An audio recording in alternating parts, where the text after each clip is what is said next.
Alhamdulillah, alhamdulillahilladzi bi ni'matihi tatimmu shalihat.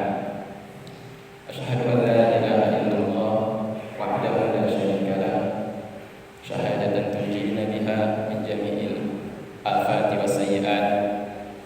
Wa asyhadu anna sayyidana wa habibana Muhammadan abduhu wa rasuluhu wa la nabiyya ba'dahu.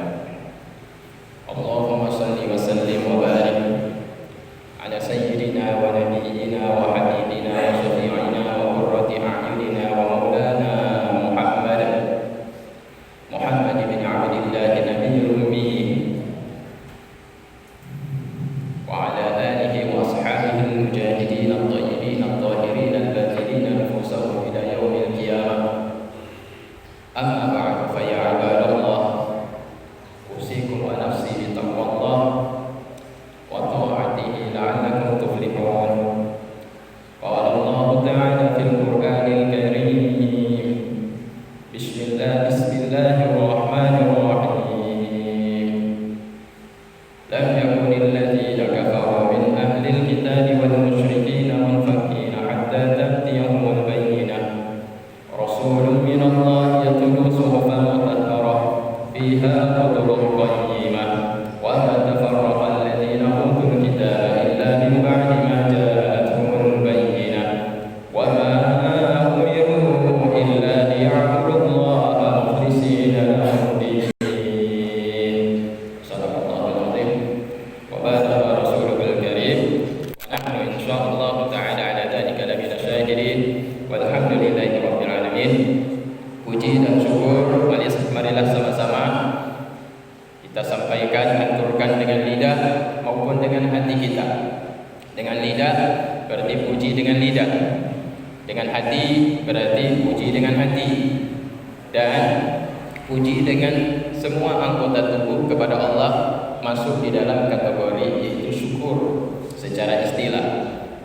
Bersyukur secara istilah artinya memanfaatkan semua yang ada di tubuh kita ini untuk tunduk dan patuh kepada Allah, bukan tunduk dan patuh kepada selain Allah. Tunduk dan patuh kepada Allah artinya kepada semua yang membawa kepada keridhaan Allah Ta'ala.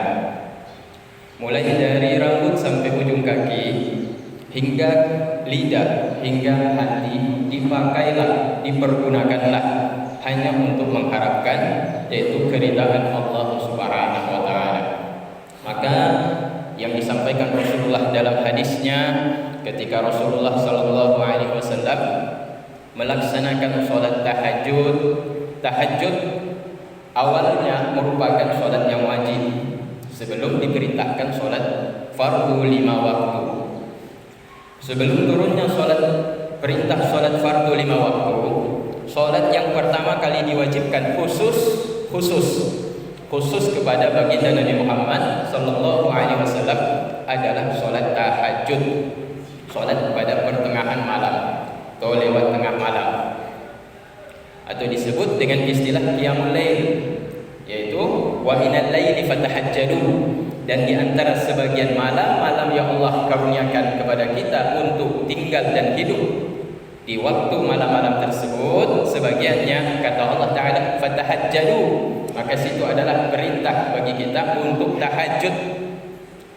Maka sebelum datang waktu sholat diperintahkan 5 waktu, Rasul melaksanakan sholat tahajud.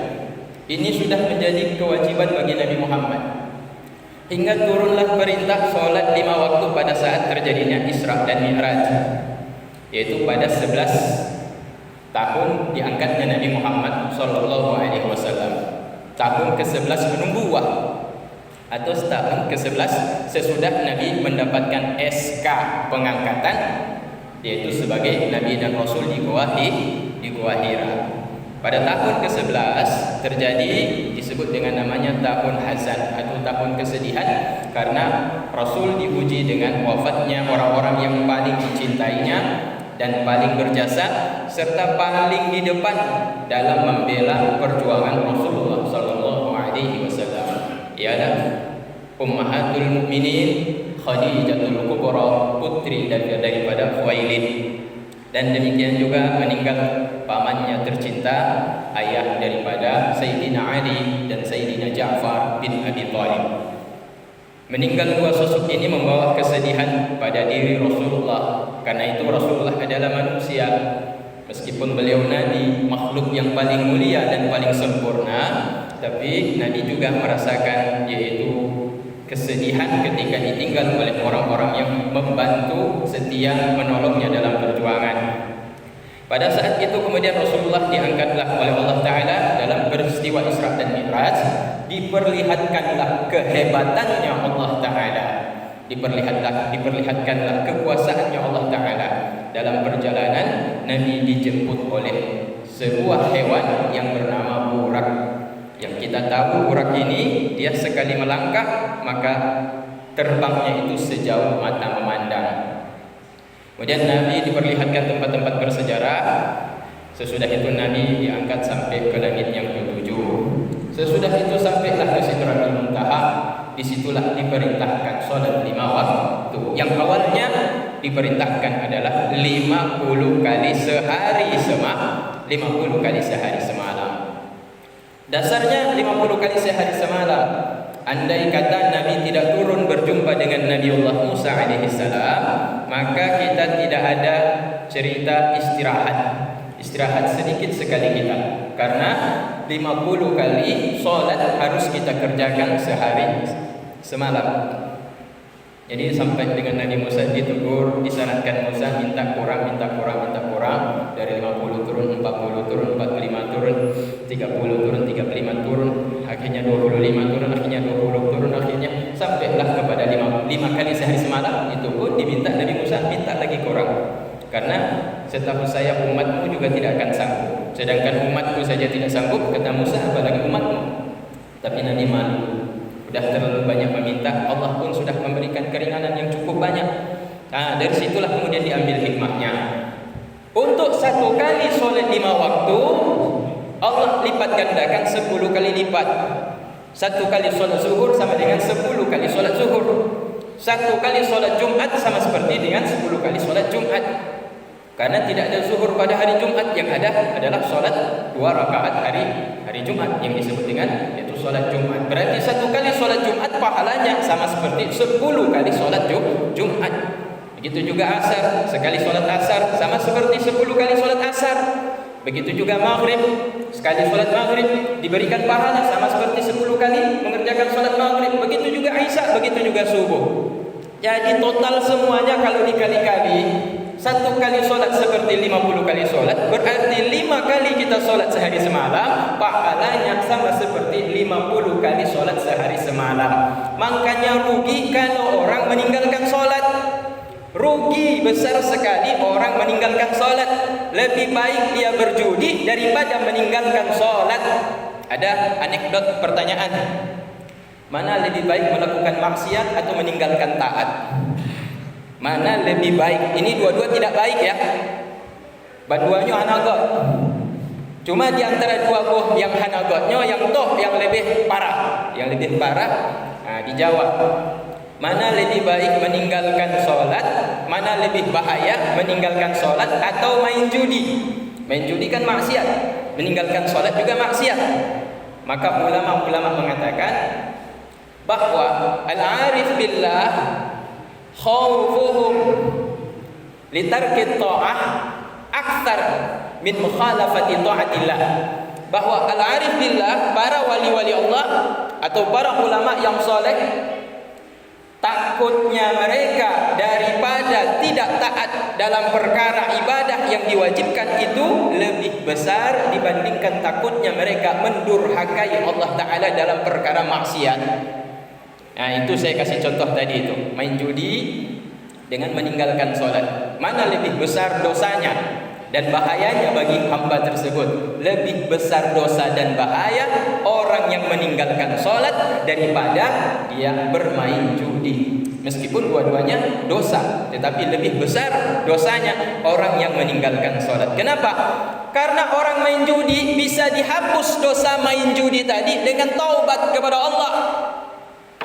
Tapi kalau meninggalkan sholat, satu kali meninggalkan sholat, sholat itu tidak bisa diulang kembali, karena waktu itu selalu berjalan, tidak kembali ke belakang.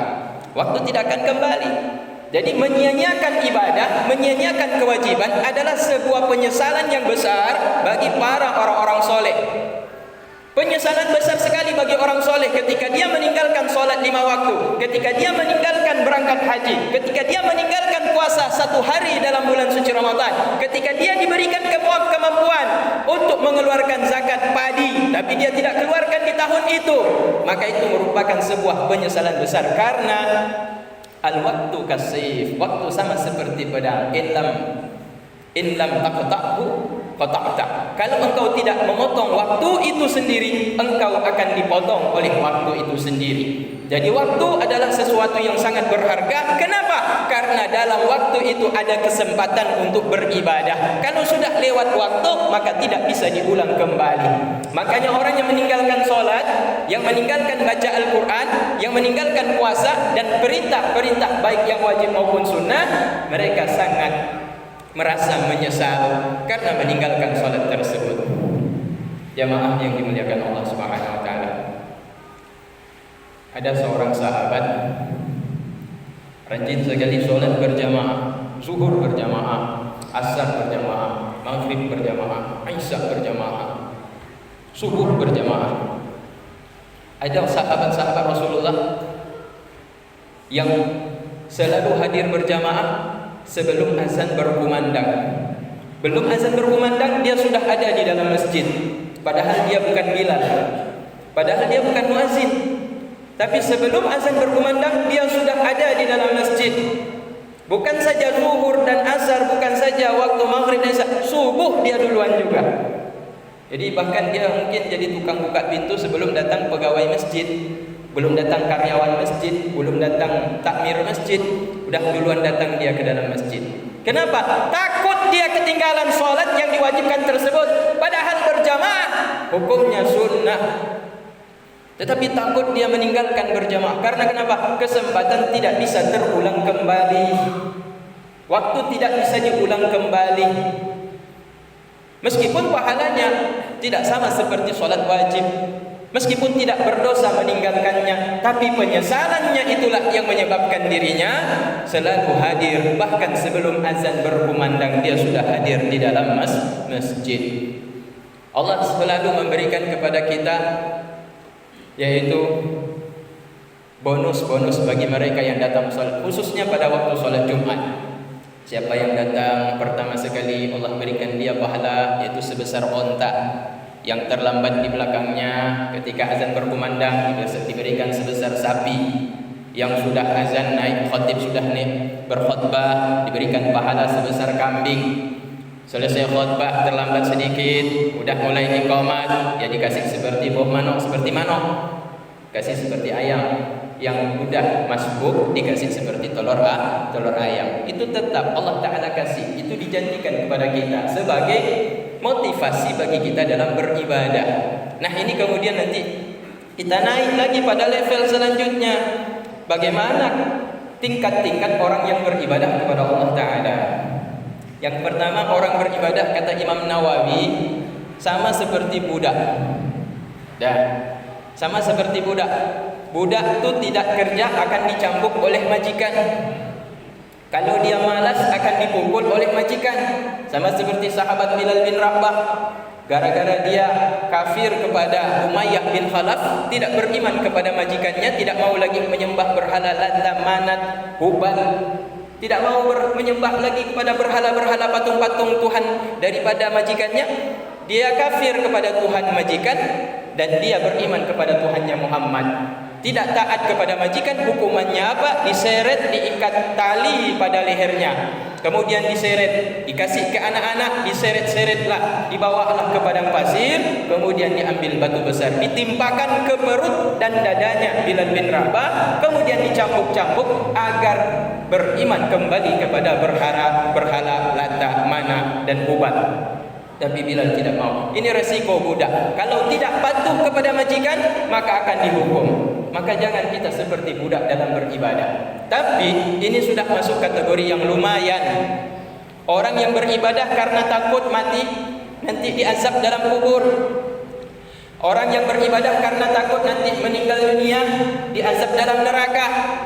Dipegang oleh tuntunan bahawa azab dalam neraka itu 1 hari sama dengan 1000 tahun. Sedangkan umur kita belum sampai 1000 tahun sudah meninggal dunia.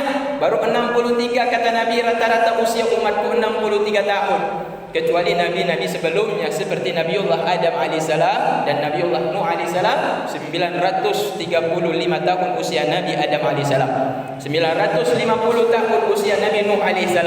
Umat Nabi Muhammad tidak jauh beda dengan Rasulullah, yaitu 63 tahun. Jadi sudah siap-siap yang 40 tahun ke atas kata Rasulullah. Tapi amal ibadahnya masih lebih baik, lebih banyak amal buruknya daripada amal ibadahnya, maka siapkanlah lubang neraka di dalam kuburnya.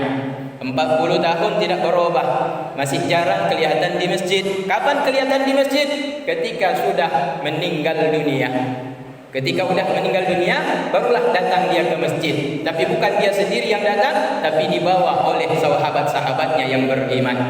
Janganlah sampai itu terjadi pada diri kita. Yang pertama tadi disebutkan orang beribadah pada level yang paling pertama, paling dasar, beribadah karena takut masuk neraka. Apakah boleh orang beribadah karena takut masuk neraka? Boleh, itu tingkatan yang paling awam. Masih untung dia mau beribadah karena takut daripada dia tidak mau beribadah, tidak takut sedikit pun dengan neraka. Maka orang yang seperti ini masih bersyukur. Maka ketika orang sudah mulai termotivasi untuk beribadah kepada Allah Ta'ala, menuntutlah ilmu, tambahlah ilmu, sehingga naiklah tingkatan kita dalam pandangan Allah Ta'ala. Maka mulailah dia beribadah seperti pedagang. Pedagang tidak akan mencari pekerjaan, tidak akan berdagang kecuali untung dan rugi diperhatikan. Maka seorang pedagang tidak akan berdagang kecuali untuk minta laba. Nah, mukat hana minta laba hana. Pungo-pungonya dipegah pungo je. Pokoknya mukat hana minta peng dia, hana minta laba. Jadi orang dagang pasti minta laba. Maka orang yang beribadah kemudian terbayang dalam pikirannya, ya Allah, semoga dapatlah surga. Satu saja di antara 8 pintu surga, dapatlah surga. Allahumma zawwijni bihurin ain, dalam doanya disebutkan juga yang diajarkan oleh sahabat. Ya Allah, nikahkan hamba dengan bidadari surga. Boleh tidak berdoa, meminta doa seperti itu? Dibolehkan.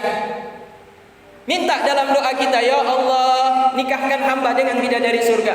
Andai kata kita berkelahi dengan istri, bertengkar dengan istri, kemudian terlihat istri tetangga lebih cantik, kemudian terlihat anak gadis orang melintas di depan rumah, terlihat lebih cantik.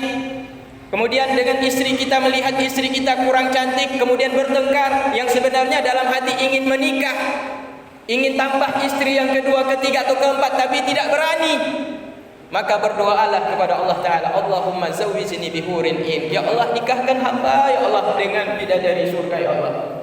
Istri saya kurang cantik, mata saya melihat ke sana kemari, banyak yang lebih cantik di luar, ingin saya nikah dengan yang lain, ya Allah, tapi saya tidak berani, ya Allah. Saya masih sayang dengan istri saya, ya Allah. Ya Allah, berikanlah saya kesempatan menikah dengan bidadari surga. Maka itu kuncinya harus beribadah. Tidak mungkin orang masuk ke dalam surga kalau tidak beribadah kepada Allah. Maka ini merupakan jalan beribadah bagi setengah orang pada tingkatan yang kedua, karena mengharapkan balasan pahala surga.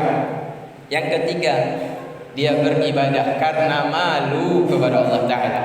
Maleji beribadah kepada Allah. Pakon ron ibadah, pakon ron salat malai len Allah. Pakon malai ron letak di jok len oleh Allah Taala. Allah berikan kepada hamba ini banyak kali nikmat, istri dikasih, anak dikasih, rumah udah ada, mobil udah 2, Honda udah ada, HP juga Android keluaran terbaru. Nyan lampu sawit yo juno yumji kadi alhamdulillah. Jadi malih lon menyuhana kujak solat Allah Ta'ala, ikut hana dijuk lagi lon rumah lebih raya lon. Sedangkan orang yang miskin tersebut dia rajin ibadah kepada Allah, Allah padahal rumahnya kecil. Apalagi saya rumahnya besar. Malu saya kepada Allah Ta'ala. Banyak kali nikmat Allah berikan kepada saya, maka malu dia. Dia solat karena malu. Enggak ada lagi dia teringat dengan neraka, tidak ada lagi dia mengharapkan surga, tapi dia melihat dirinya sendiri penuh dengan nikmat yang Allah karuniakan kepada dirinya, sehingga muncul malu kalau tidak beribadah kepada Allah. Bukan takut dengan neraka, bukan takut dengan neraka, bukan mengharapkan surga, tapi karena malu. Banyaknya ihsannya Allah Ta'ala, banyaknya kebaikan Allah Ta'ala kepada dirinya, maka wajiblah bagi dirinya untuk bersyukur kepada Allah. Kembali lagi dengan tahajudnya Rasulullah yang pertama saya sampaikan. Solat yang pertama sekali diwajibkan bagi umat Islam, untuk Nabi Muhammad khususnya, adalah solat tahajud. Baru kemudian diperintahkan solat 5 waktu, maka mansuh, dibatalkanlah kewajiban solat tahajud bagi Rasulullah. Tapi apakah Rasulullah meninggalkan tahajud?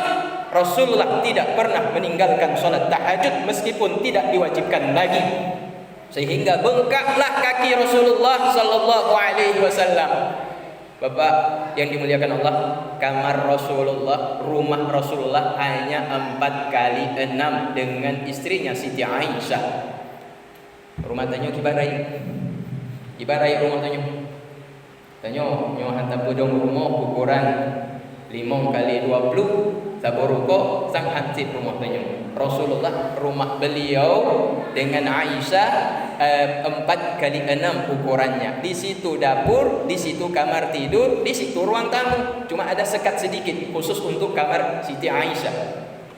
Sehingga Rasulullah kalau sholat malam waktu tahajud, kaki Rasulullah itu, bukan, kakinya Siti Aisyah kadang-kadang kena keningnya Rasulullah ketika sujud. Jadi ketika Rasulullah sujud, kena ke kaki Siti Aisyah, baru digeser sedikit, dilipat oleh Siti Aisyah. Saking sempitnya kamar Siti Aisyah. Bayangkan seorang nabi, seorang pemimpin, seorang khalifah, penguasa wilayah yaitu Jazirah Hijaz, kota Mekah, Madinah di bawah kendalinya, tapi kamarnya 4x6. Tidurnya di bawah yaitu atap, di bawah pelepah daun korma. Ketika bangun ada bekas di belakang kulitnya, sehingga menyebabkan Umar bin Khattab menangis ketika melihat Rasulullah bangun dari tidur ada bekas yaitu daun-daun pelepah korma di belakang badan beliau. Menangis Abu Bakar. Kata Umar bin Khattab, "Ya Rasulullah, Kisra, Raja Kisra Romawi tidur, sementara di bawahnya itu mengalir air sungai di istananya, dikelilingi dengan berbagai macam buah-buahan.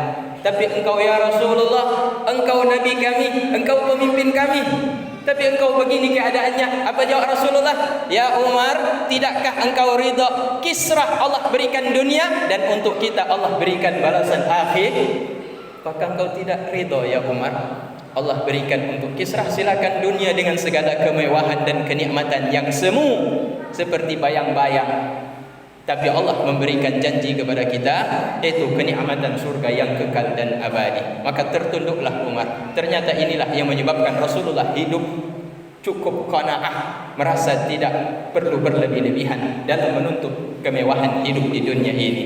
Tetapi tanda syukurnya Rasulullah tetap menjaga solat-solatnya, terlebih solat wajib maupun solat-solat yang sunnah. Sehingga Siti Aisyah berkata, "Ya Rasulullah, bukankah Allah Ta'ala telah menjanjikan surga untukmu? Allah telah menjamin engkau ahli surga ya Rasulullah. Tapi kenapa engkau solat tidak berhenti di waktu malam ya Rasulullah, hingga kakimu bengkak ya Rasulullah?" Maka Rasulullah mengatakan, "Afalam akunu abadan syakuran ya Aisyah? Tidakkah aku boleh untuk menjadi hamba yang pandai bersyukur kepada Allah wahai Aisyah? Di antara sebanyak-banyak manusia, akulah yang diberikan kenikmatan yang paling banyak oleh Allah Ta'ala. Bukan harta yang berlimpah, tapi keimanan yang luar biasa yang tidak diberikan kepada selain daripada diri Nabi Muhammad, yang menyebabkan Rasulullah merasa malu kepada Allah kalau dia tidak beribadah lebih daripada hamba-hamba yang lain." Ini adalah makam yang tertinggi bagi ahli ibadah yang disebut dengan yaitu kaum ahrar, orang-orang yang merdeka. Mereka beribadah bukan karena takut diazab, bukan karena mengharapkan balasan surga, tapi karena memandang diri penuh dengan nikmat yang Allah berikan. Cukup memalukan kalau kita tidak pandai bersyukur kepada Sang Maha Pemberi, ialah Allah Subhanahu wa taala. Maka jamaah yang dimuliakan Allah, pergunakanlah waktu kita yang sangat singkat. Yang punya anak-anak, antarlah ke pondok pesantren Darul Faqih, antarlah ke pesantrennya Abu yang ada di samping kita. Yang punya anak-anak, kalau anaknya tidak mau datang mengaji, pukullah sedikit. Kalau enggak mau dipukul sama tengku di pesantren. Yang punya anak, orang tuanya pukullah mereka untuk pergi datang mengaji. Karena kalau mereka tidak pergi datang mengaji, mereka di rumah buat apa? Paling nonton televisi, pegang HP, nonton YouTube. Di dalam YouTube kita nggak cek apa yang dia tonton. Pornografi kadang-kadang yang dia tonton. Akhirnya mereka berzina. Akhirnya anak-anak kita rusak. Maka kesempatan anak-anak itu waktu kecil sebelum mereka dewasa punya tanggung jawab dan beban, antarlah mereka untuk mengaji. Dan bagi orang tua, kesempatan untuk beribadah pun semakin sempit. Maka perbanyaklah. Jangan pernah tinggalkan solat, karena solat adalah perkara yang paling utama yang kelak akan kita diminta pertanggungjawaban oleh Allah. Demikian juga dengan puasa, demikian juga dengan zakat. Kalau tidak pandai kita bagaimana menghitung zakat, datanglah kepada orang alim yang pandai untuk menghitung zakat kita, agar diri kita ini bersih ketika kita keluar dari dunia yang fana ini. Tidak ada sangkut paut dengan hak-hak daripada 8 orang yang berhak untuk menerima zakat. Jamaah yang dimuliakan Allah, cukuplah sekian yang bisa saya sampaikan. Semoga ini bermanfaat untuk amal kehidupan kita, yaitu di kampung asli kita, yaitu negeri akhirat, tempatnya yaitu surga dan bukan neraka. Alhamdulillah, wassalatu wassalamu ala Rasulillah wa ala alihi wa ashabihi ajma'in. Amma ba'du, fa ya ibadallah, أوصيكم ونفسي بتقوى الله وطاعته لعلكم تفلحون. قال الله تعالى في كتابه الكريم: أعوذ بالله من الشيطان الرجيم، بسم الله الرحمن الرحيم، ويل لكل همزة لمزة الذي جمع ماله وعدده يحسب أن ماله أخلده كلا لينبذن في الحطمة وما أدراك ما الحطمة نار الله الموقدة التي تطلع على الأفئدة إنها عليهم مؤصدة في عمد ممددة. بارك الله لي ولكم في القرآن الكريم ونفعني وإياكم بما فيه من الآيات والذكر الحكيم وتقبل مني ومنكم تلاوته إنه هو السميع العليم.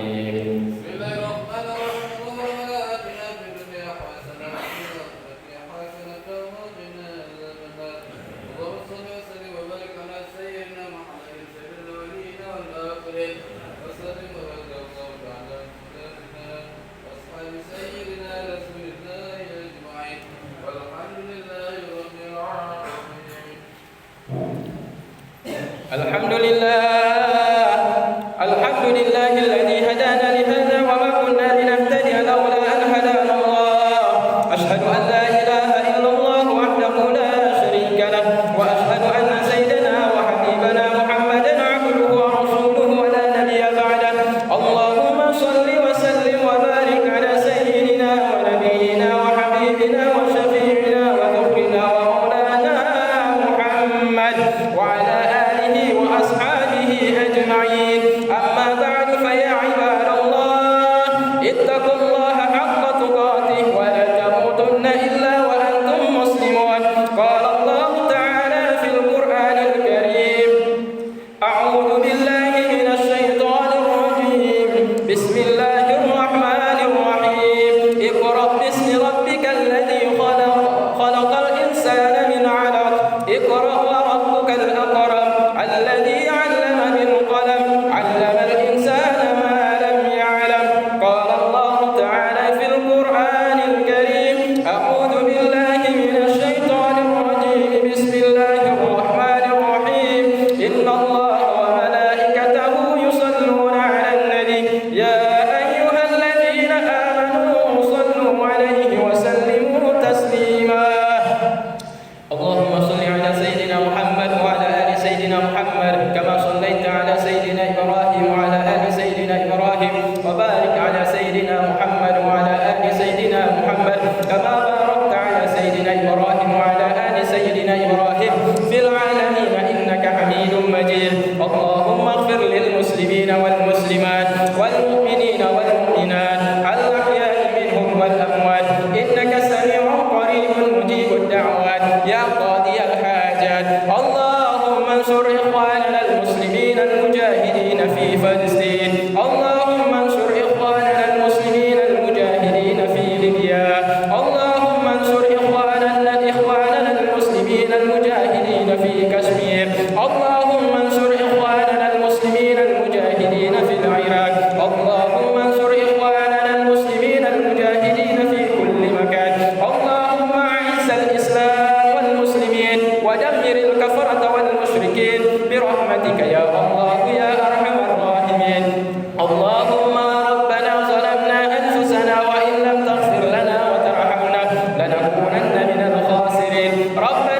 وقنا عذاب النار. عباد الله، إن الله يأمركم بالعدل والإحسان وإيتاء ذي القربى وينهى عن الفحشاء والمنكر والبغي يعظكم لعلكم تذكرون. فاذكروا الله يذكركم واشكروا الله يزدكم واستغفروا الله يغفر لكم ذنوبكم.